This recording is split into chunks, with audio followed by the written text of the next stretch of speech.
Welcome to Study Loop.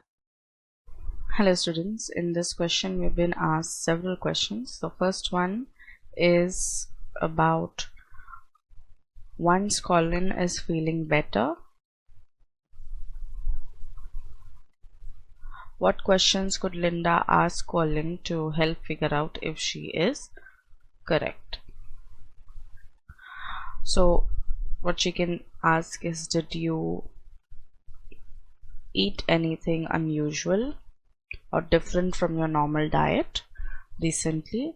Have you experienced any stress or anxiety lately? Have you had any changes in your bowel movement or digestion? Have you experienced any type of pain before, and if so, when? So these are the questions, that is the food that has been consumed, stress related issues, bowel movements and pain. These are the symptoms you can have or ask someone when they're not feeling well or they are feeling sick due to some reason. So to find out the reason, you can ask these questions. Then we have how gastrointestinal parasites are likely to be acquired and what are the symptoms associated. So parasites. So gastrointestinal parasites are typically acquired by contaminating or consuming contaminated food or water, coming into contact with contaminated or infected feces, or being bitten by an infected insect. So these are the ways that you can get gastrointestinal parasites. Some common symptoms associated with these are abdominal pain, diarrhea, nausea, vomiting, weight loss and fatigue.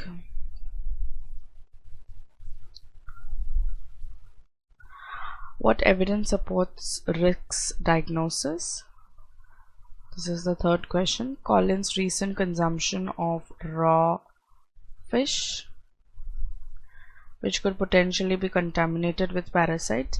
The symptoms Colin is experiencing, such as abdominal pain and nausea, which is common in gastrointestinal parasitic infection. So raw fish could be contaminated. So this is one thing that Rick believes is causing the contaminated or intestinal problems, and also he's experiencing abdominal pain and nausea,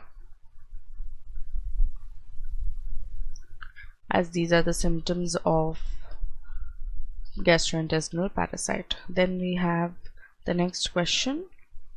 Once Colin is better, what questions could Rick ask Colin to help figure out if he is correct? So have you noticed any changes in the bowel movements, such as consistency and frequency? Have you experienced itching or discomfort around anus? Have you noticed any fatigue or unusual weight loss? Have you traveled to any areas with common exposure to gastrointestinal parasites? So these are the questions you can ask. Who is most likely to have correctly diagnosed the problem? Explaining the reason. So based on the information, it seems that Colin's problem may be related to his consumption of spicy foods, such as he mentioned that he feels pain after eating spicy food, spicy Szechuan and Hanan duck in hot bean paste. This could indicate that his pain is caused by sensitivity or intolerance to spicy foods rather than a gastrointestinal parasite or other issue. But it is important to consult a healthcare professional to completely give a proper diagnosis and treatment plan. So this could be the sensitivity problem, but it is not close as much to the gastrointestinal parasite as we should believe.